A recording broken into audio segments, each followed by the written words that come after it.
When Paul Maja was born, there was a condition that was present by the name influenza, and he died of influenza. And his body was taken to Father Schmidt to order to do the final rites, in order to pray for the baby, dedicate the baby so that they can bury the baby. In dedication, Paul Maja rose back to life. When he rose back to life, the people that were there were filled with the Holy Ghost. And they say, Mwana azvarirwa basa. Mwana azvarirwa basa kudaro, he is now sent. He begins to grow.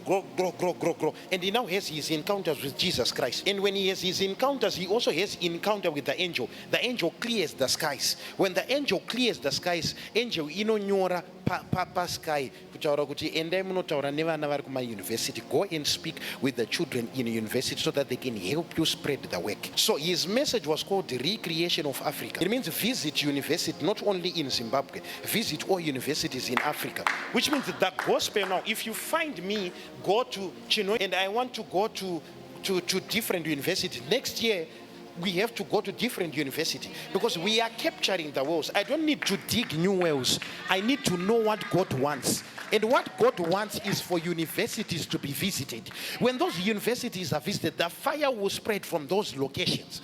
So we are not just going to places and we act like we are wasting resources. We go to Chinoi, we say we want people to partner with Chinoi. People release their funds and we go to Chinoi, we go to different kinds of Chinoi.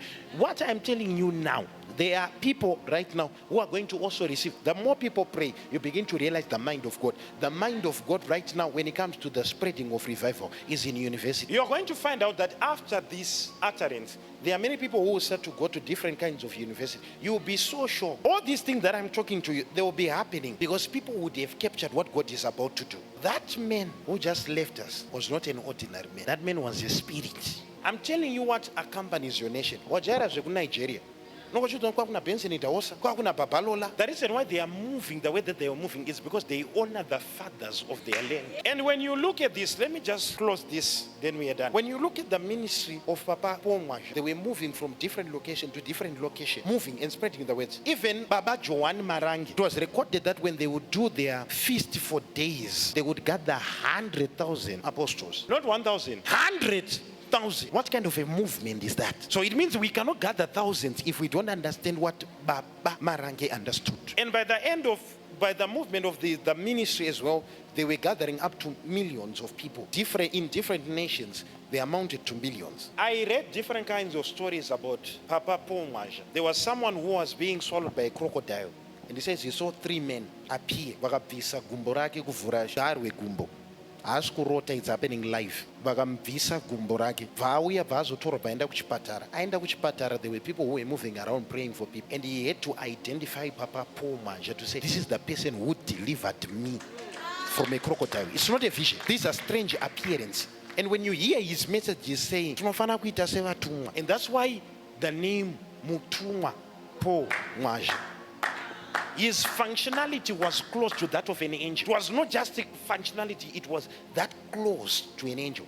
You hear different experiences, how God is using people. I'm telling you that if God has used the people in Zimbabwe, he can still use you in this present time, in this season. Are you not following me? When you talk about healings, a lot of several kinds of healings. There was another person who had an experience and says, Mutumwa Paul Maja delivered me from the accident.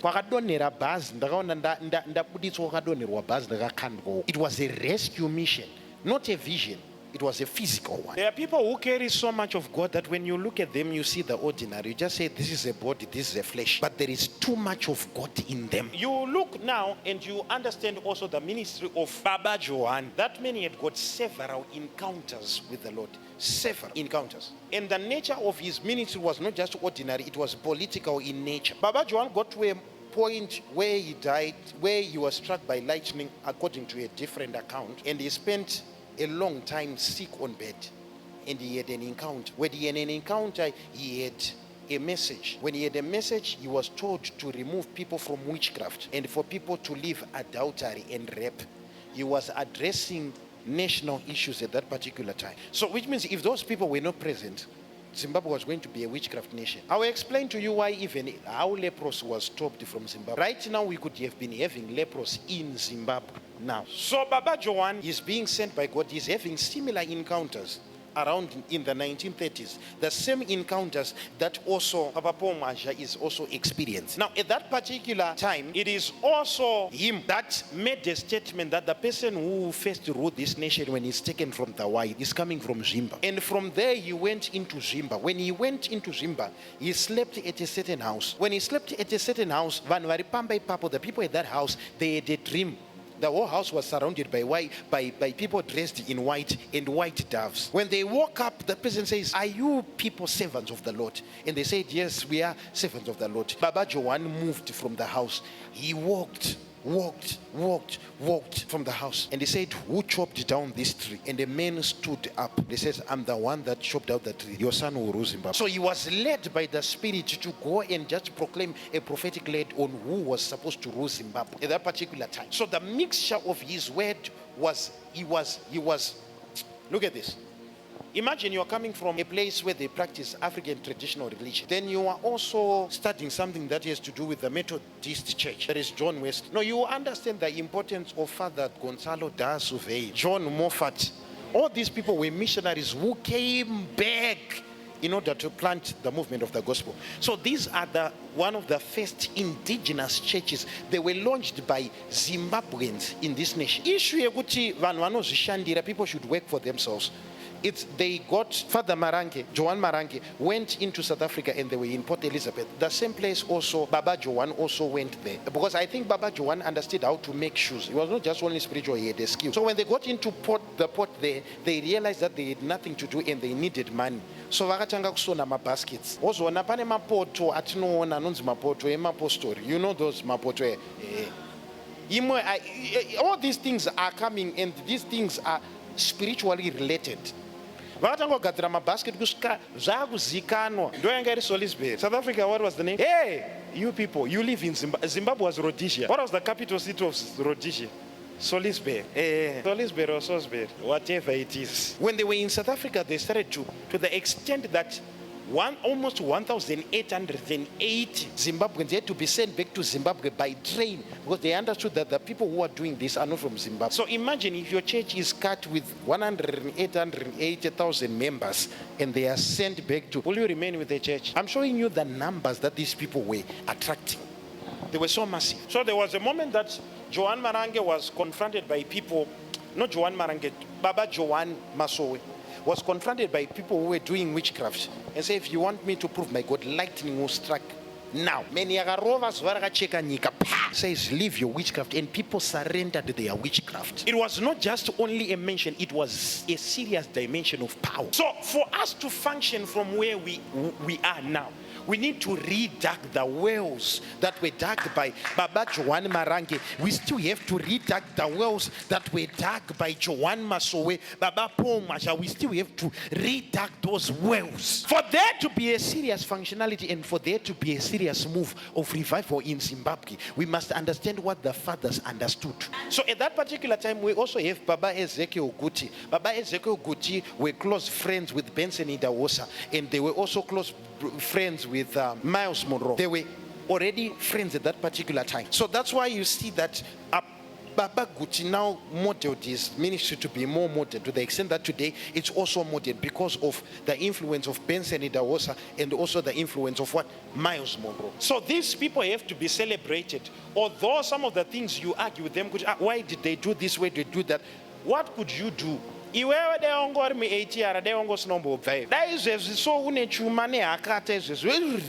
can somebody live after an encounter and you are not taught? Of course, you can't expect a person to be high intellect when it comes to the gospel, because they were also not taught how to read. You can't even read the Bible, so why do you use it if you can't read it? So the reason why they had no Bible in some of their meetings is because it was something that they could not understand. They had to minister from a position of revelation.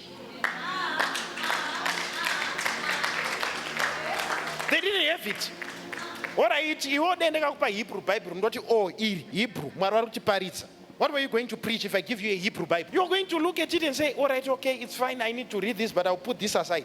Your only reliance was going to be prayer and revelation. Then when you have got that revelation, you come and you begin to teach people based on the revelation that you had.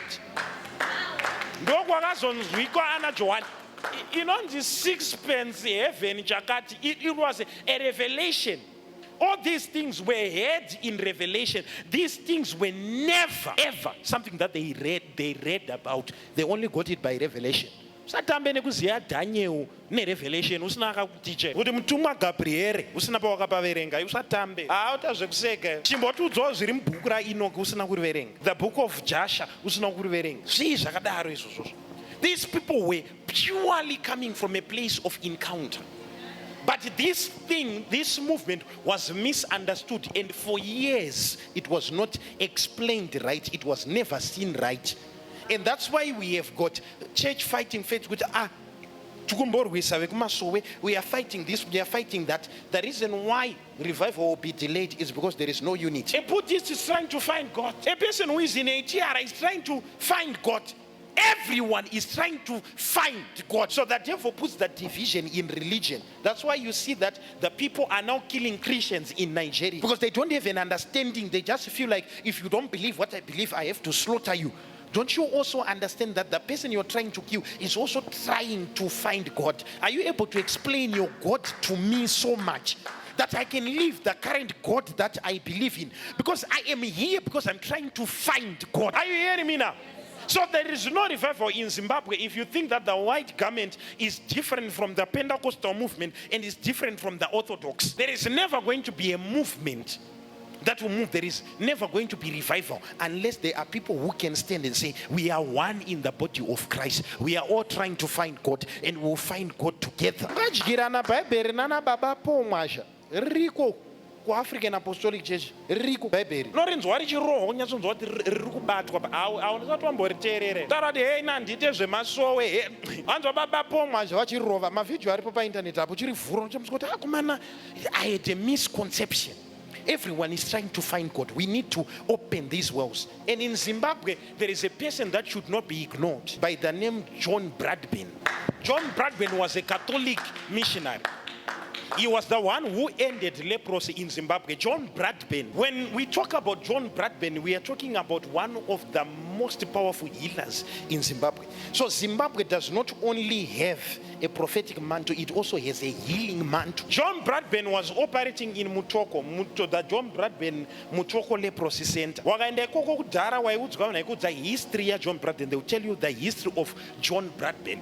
How he would baptize people with leprosy and they would remove them from the water with no leprosy. That's John Bradben.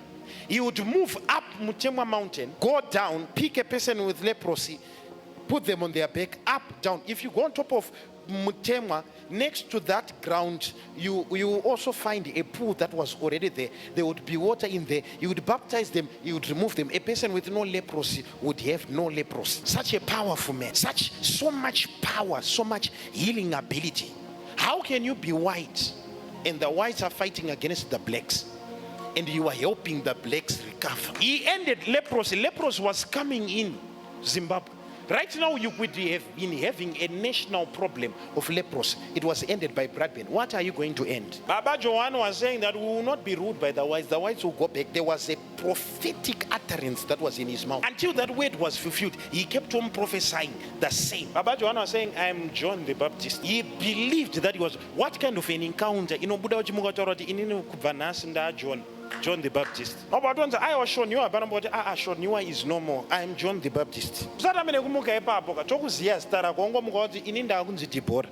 My name is Deborah from today. Say what you Tafadwa is gone. The new one is Deborah. Deborah Masowe Apostolic Church.